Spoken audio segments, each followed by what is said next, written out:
Okay, Owen, great to have you with us today. Thanks very much for joining us. I just wanted to start us off by asking you a little bit about your journey to prior to beginning the Animal Trust. Wonder if you could tell us a little bit about that. Yeah, sure. So I wanted to be a vet since I was 4. I spent loads of time as a teenager seeing practice in vets and on farms, and then I went to Cambridge Vet School. After that, I went back to one of the practices where I'd done a lot of EMS as a student. I spent a couple of years there in mixed practice, doing mainly dairy work and dog and cat work, a little bit of equine. And then I went down to Mid Wales briefly, worked there for a year before I set up my own practice in North Wales. We were doing dogs, cats, and equine, which I struggled with a little bit, but kept me entertained. Yeah. And after sort of about 3 years of doing that practice had sort of built up, I decided it was time to move on and do something else. So I sold that practice and then looked to set up Animal Trust then. Gosh. Were you brought up around animals, or was it just more? So we always had dogs and cats as well at home. Yeah. My first memories of sort of my grandparents' Labradors. So yeah, animals have always been a really big part of my life, and yeah, definitely sort of something I'm really passionate about. So you knew what you wanted to be when you were 4? Yeah, there's a phase I wanted to be a train driver as well, but I went back to being a vet. Excellent. Brilliant. Okay, so Animal Trust, very different to what I suppose traditional veterinary practices would be and how they're set up. What was the turning point, the motivator, the kicker for the Animal Trust then? Yeah, so I think when I had my practice in Wrexham, I could see that veterinary practice was really changing at that time. So maybe traditionally there'd be one vet in a town and they sort of provided the community side, you know, they'd charged or done things for free when was needed to make sure animals got care, but I could see that was starting to change. I don't think that the best homes for pets are necessarily with wealthy people. I don't think that, you know, pet ownership should only be for those people with a lot of money. And I was concerned that lots of owners who give animals really good homes and for whom, you know, are really dependent on those pets for companionship were starting to be priced out of veterinary care, and unnecessarily as well. I felt that some of the costs that were being charged just aren't needed, and there was a different way of doing stuff to try and preserve access really for those groups of pet owners.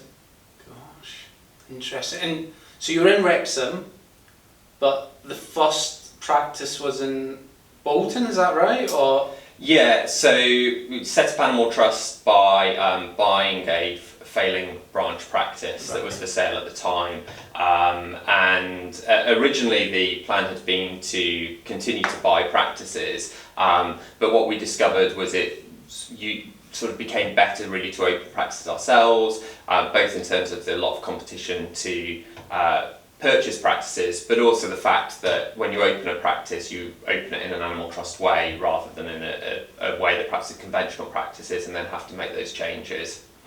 oh, okay, excellent. And does that have an influence on, you were talking about wealth and not necessarily all wealthy, pet ownership is only for the wealthy. Does that have an impact on where we are based now with the growth that we've seen over the last 10 years? Yeah, so when we're looking at sites, we look at a number of different factors, and one of them is the demographic makeup of the area. So we are looking to see whether there's a potential mismatch between the likely financial means of people in that area or the pet owning public and the sorts of practices that are accessible to them, to really see where we can make a difference and help people out.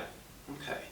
And where we are today, did you envision that all those years ago when you were setting up? Was this how you seen it develop and grow naturally, or were you planning for this, or is this? Yeah, I think what you see changes over time. Yeah. I think you're sort of always looking ahead at what might be, and you know, I think sometimes that vision does evolve, both in terms of the sector's change, society's change, but also you learn on the way about what's needed to deliver certain types of care. So I think earlier on in Animal Trust, maybe we had imagined having branch practices, feeding into bigger hospitals, and over time we've sort of learned that that's probably not the way to do it. That would actually stop us from doing some of the things that I think Animal Trust is really strong at if we were to go that way. So things certainly change over time. Yeah, excellent, that's interesting. And just last point on it, like, what do you see as the biggest differences or comparisons between what we would see as the traditional private veterinary practice and what Animal Trust is? Yeah, so I think all vets are there really with the aim of helping their patients. I think what the difference with Animal Trust is we've tried to remove some of that conflict of interest in terms of shareholder interests by having this community interest company model. And we're an organisation that's there to make a profit, but to maximise the benefit we have for pet owners, and not really to maximise profit by treating only a few. So we're there for everybody, and we need to really be looking at that population of pets that we're responsible to. The easy way to make money in veterinary is to target those people who aren't price sensitive and charge a lot, and particularly at times at the moment when there's huge demand, that's a really easy thing to do. But that comes at a very high social cost, and that social cost is that a lot of people and pets then don't access care or can't access care that's of significant benefit to them. We're not in that position of trying to maximise profit at all. We're there trying to maximise our benefit while delivering a sustainable amount of profit. Very powerful, very interesting. Thanks very much for sharing on that, appreciate it.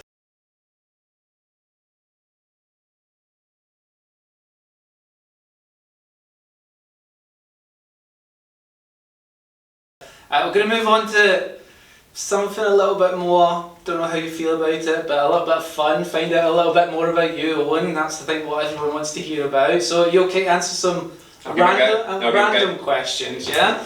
We're going to do it over 60 seconds, so an imaginary 60-second clock should be appearing around about now. You ready? Go for it. Okay, here we go. So, holiday abroad or relaxing at home? Abroad. Oh, favourite location? Nepal. Wow, interesting. Okay, bit more to home. What's your signature dish if you were cooking a meal? I'd probably do a stir fry. Nice. Do you prefer to eat at home or eat out? I quite like cooking actually. Yeah. Good. Yeah. Nice, stir fry, interesting. A little bit more kind of aspirational here. What motivates you, Owen? The ability to make change. Yeah. Who or what inspires you? I reckon dogs inspire me more than anything. You're a huge dog lover. I'm a huge dog lover. They're just so happy, live in the moment, life's great. Like, what is there not to like about them? I won't answer. But yeah, I appreciate that. That's very good. Okay, I'm interested in this one. LinkedIn or Instagram? Oh, I'm trying to get into Instagram, but I reckon it's still LinkedIn at the moment. Yeah, LinkedIn's still up there at the moment. Yeah. Are you an avid poster? Are you No, not at all. No? You've been more of a spectator. Okay, yeah. Me too, to be fair. Me too. Okay, love that. So, I couldn't get through the weekend without... a pair of wellies. Lovely. Okay, that's your answer. The instrument I wish I'd learned to play or do play? So I don't play anything. I really wish I'd learnt the cello. Oh, the piano would be a second choice to that. Okay, cello, piano, love it. If I could own one painting, it would be? Probably something by Picasso. I recognise that. That's good you said someone I recognised. Okay, I think we got a little insight into this, but I will ask, if I wasn't a vet, I'd be? Well, like, 6-year-old me would have said a train driver. That is excellent. But anything else out with the 6-year-old you? Is there anything that you ever thought, oh, or is it just all veterinary? This is me? I'd quite like to have been a barrister as well, actually. Interesting. Very interesting. Okay, last one. The place I feel happiest is? Up a mountain. Love that. Well, thanks very much for sharing. Hopefully that wasn't too painful for you. Excellent. Thank you.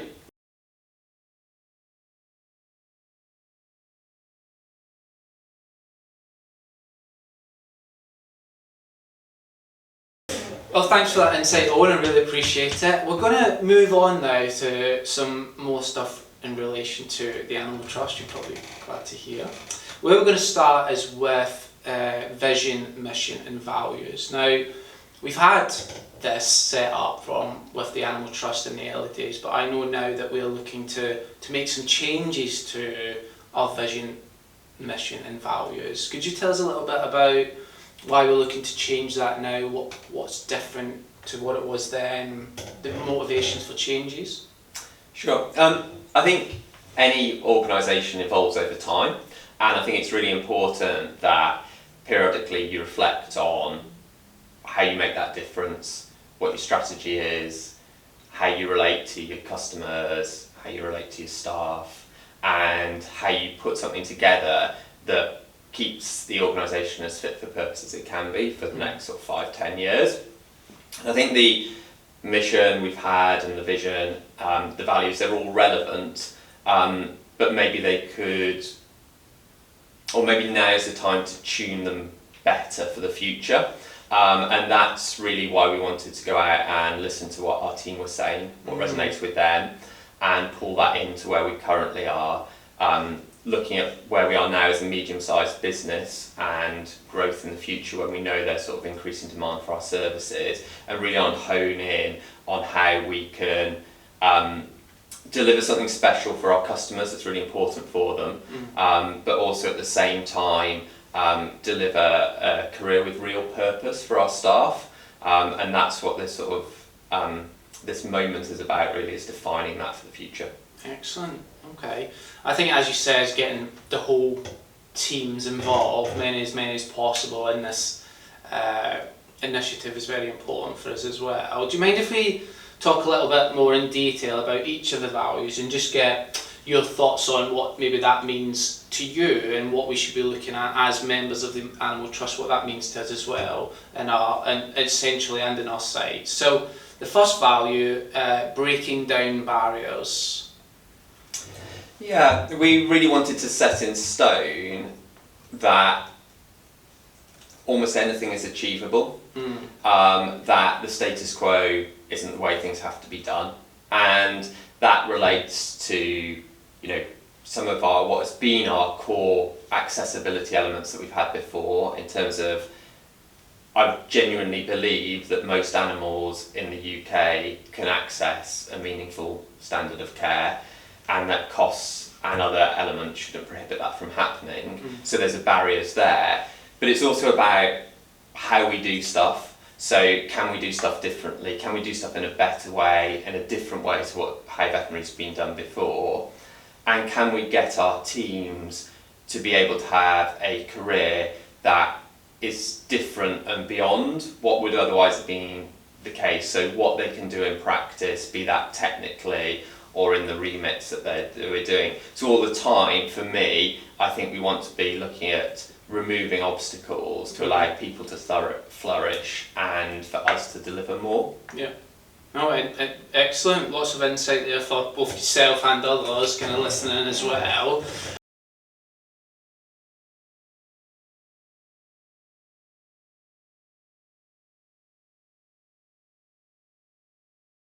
I know you touched on it a little bit there, but also another value that we're introducing is one community. Now I know that's part of our ethos and it's been in discussions, but to make it a specific value, why did you think that was an important selection for us?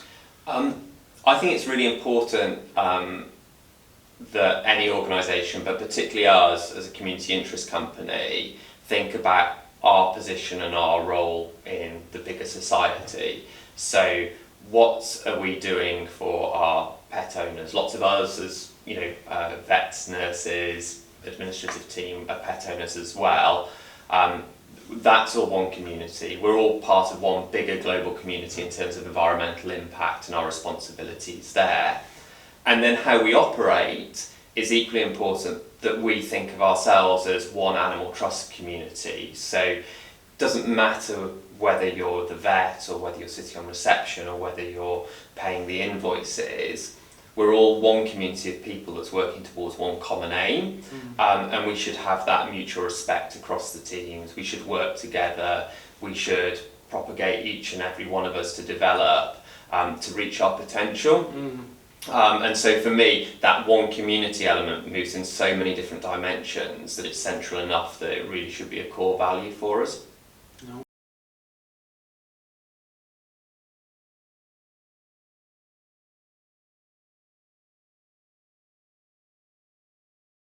Absolutely.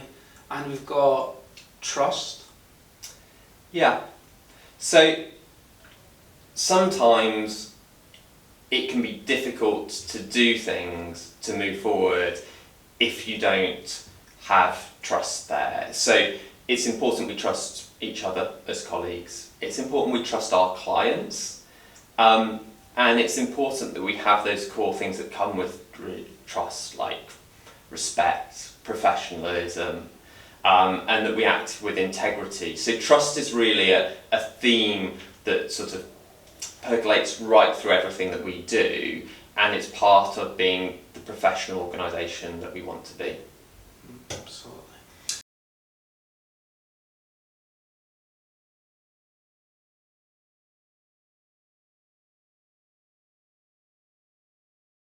The last value is never stop learning.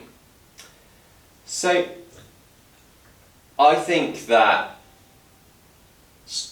one of the things that limits people, organisations from developing is by sort of stopping progressing, stopping learning more.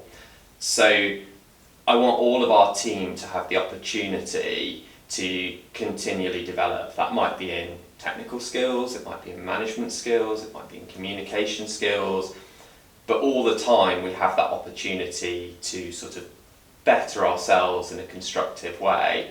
I think it's also partly about listening. So we need to learn from our clients. What do they need? We need to learn from the treatments we give. What are effective treatments for our animals?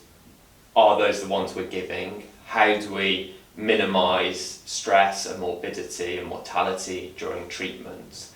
So we need to be constantly gathering data, constantly learning from it, and at the same time we need to give all the people that we touch the opportunity to learn and develop and maximise their potential as well. Excellent.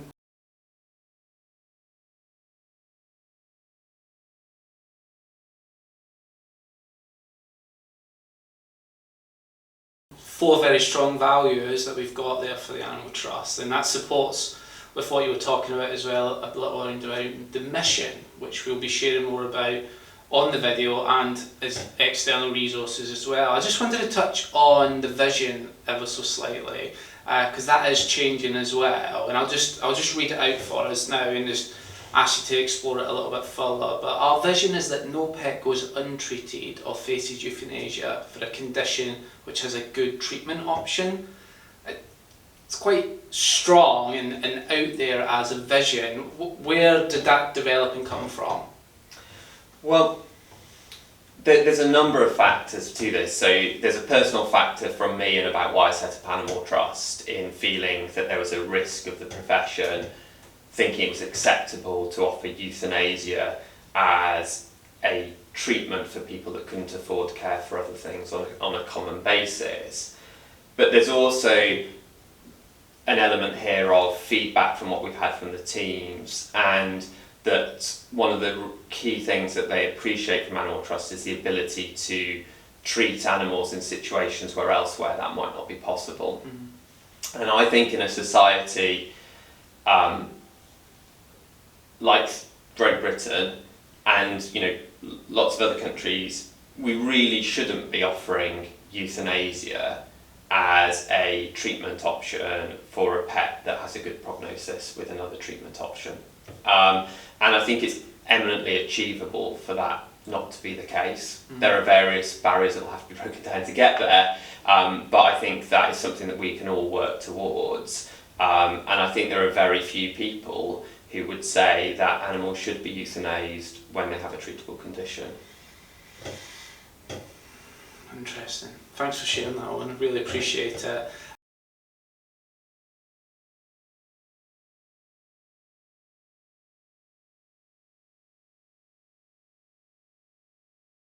Just to kind of link this all together, so obviously we've had a number of years of Animal Trust thus far. We're at maybe a pivotal point for change where we are now.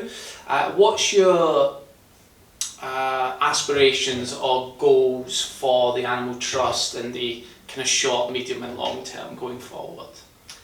Yeah, so I think the aims that we're really wanting to focus in short term is about making sure that we really deliver for our community, so our staff and our employee community on one element, to be helping people at times that there's quite a lot of difficulties going on in the world there, and also the pet owning community in the areas that we are at the moment. So short term, that's our focus. We're also focusing really hard on looking at capacity. What are novel ways that we can help more animals at a time when demand is going up and up and up, and we see that demand increasing. And in the medium to longer term, we're wanting to look at how we provide that in additional geographies. So looking out there towards the horizon, I would like Animal Trust to get to a position where everybody in the UK is within an hour of an Animal Trust. And so that means that for anything major, there's likely to be a service that is accessible to them, both in terms of cost and travel time. And I think that's, you know, something for us to be aiming at sort of for the next 10 years, really. Very powerful. Achievable? Very achievable. Excellent, I'm glad to hear it. Well, thank you very much, Owen. I really appreciate your time today. Lots of positive and powerful messages coming out there.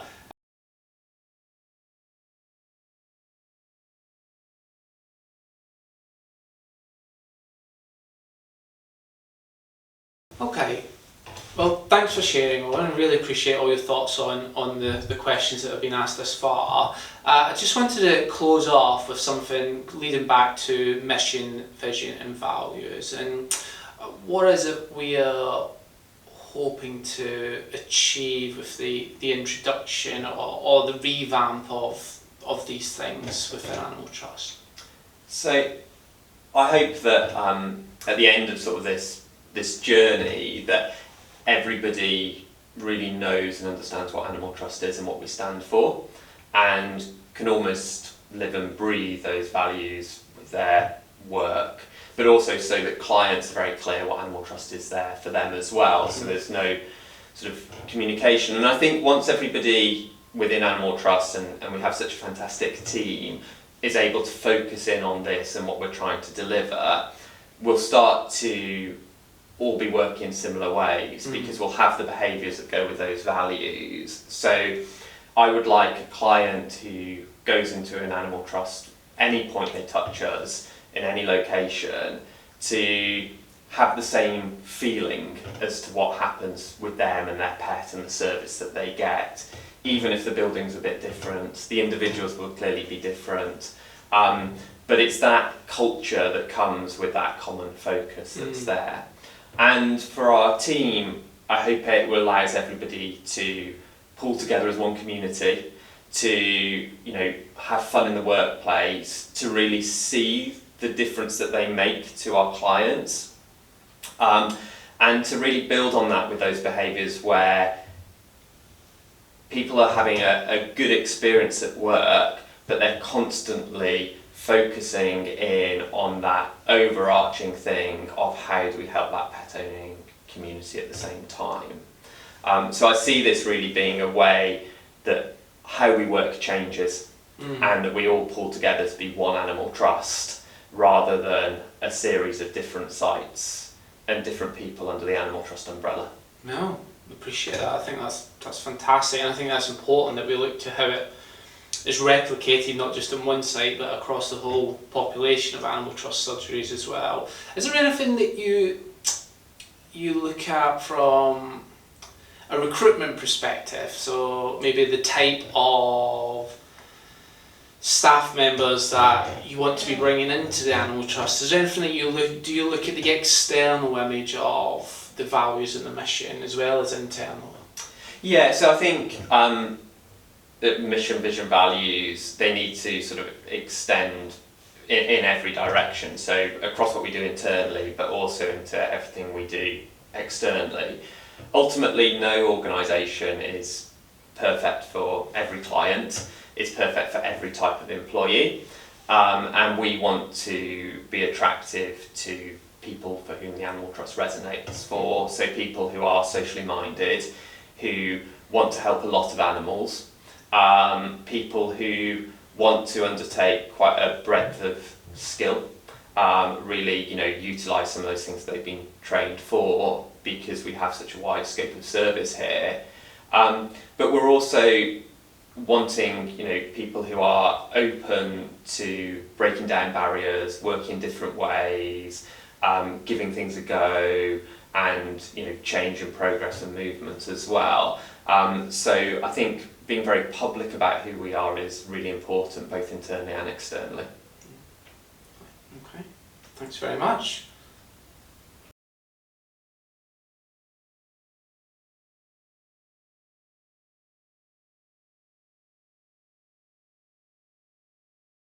So we've talked about vision, values, and missions, and that's almost like the how of Animal Trust. Something else about that will support this is like the what, and that's around strategy and the strategic objectives for the Animal Trust. Just before we share a little bit on that, I just wanted to explore what strategy means to you and why it's important in an organisation.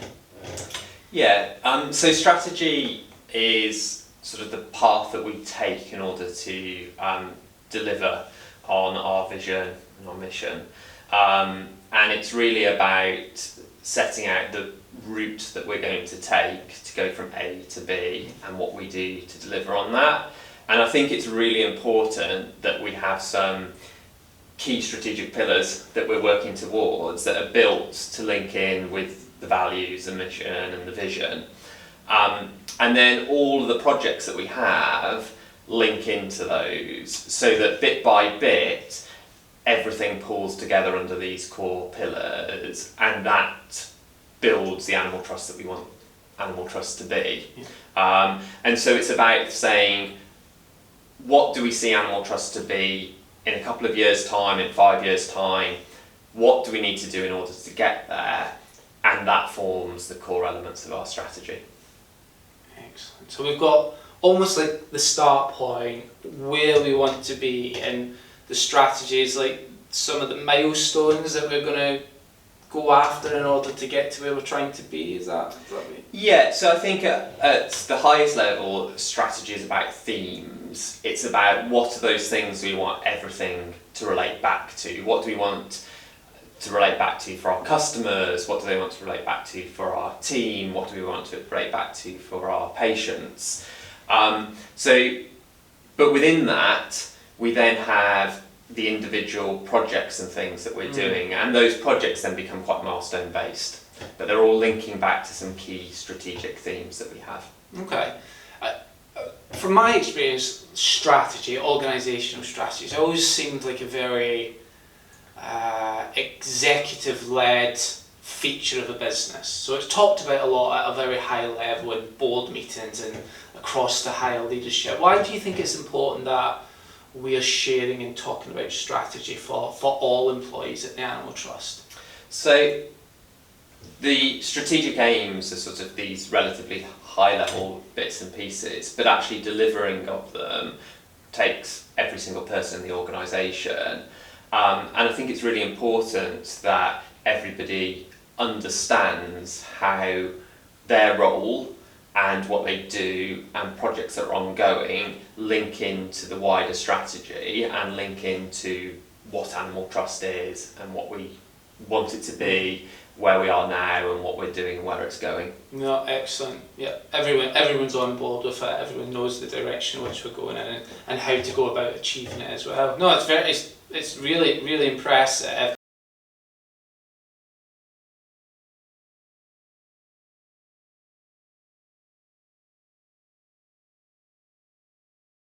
So you've mentioned pillars a few times. Could you tell us a little bit more about what that means in the context of Animal Trust and its objectives? Yeah, sure. So what we're looking at doing for our strategy is to have 4 core pillars. So for our patients, we're always wanting to give safe and meaningful care. So to me, that means that we learn as to what treatments really make a difference for our pets. It's not about giving every pet treatment that medicine has available at all, but it's how do we help as much of our pet-owning community as we can access care, and how do we make sure that when we do that care, it brings a real benefit for them and it's also safe to do. From our employee element, we really want to give everybody a career that's full of purpose, it's full of learning, and where people use their skills. So we mentioned about never stopping learning in the values, and we really want people to upskill during their time in Animal Trust. We want them to use those skills, but we also want them to feel the difference that those skills is bringing to their patients, which ultimately is why most people enter the veterinary profession, is to do that. So our projects are very much geared towards that, to upskilling people, using those skills, and then seeing the benefits that happen. And that sort of ties in with one of the other pillars, which is about how do we help our communities reach veterinary care. So when we're choosing what we do, where we open, services we offer, how we run, we want to be having that check of, does this help the community access veterinary care? Is this what this community needs? And therefore, are we driving social benefit? How are we impacting them? How are we helping them? And then the final sort of pillar that we've got links in with all of those other pillars, and it links to our infrastructure.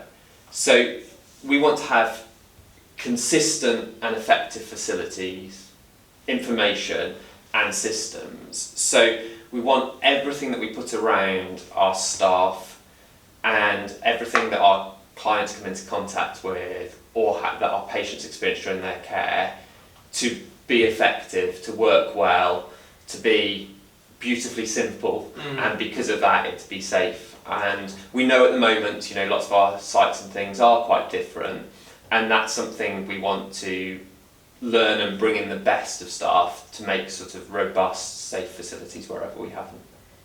Okay, so you've got your 4 pillars, and this is part of, is this an ongoing strategy, an evolving strategy? Is there checkpoints along the way? Does it span 6 months, 5 years?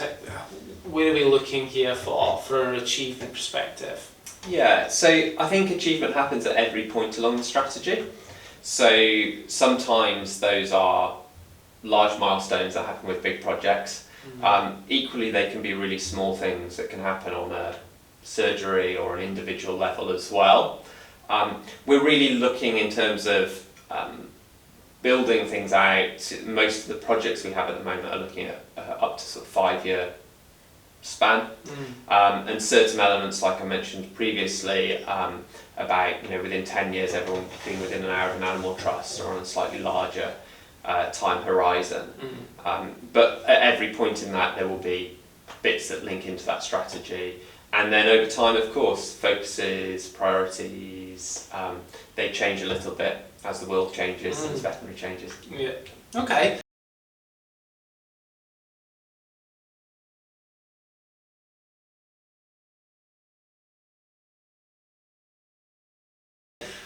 And how do we, as a collective question, how do we get involved? What would be your message to us as a collective animal trust team about supporting with the strategic objectives and the 4 pillars that we've got moving forward? So I think firstly it's really important for people to know and understand the strategic pillars, to ask the questions about how they link into the values, the vision and the mission.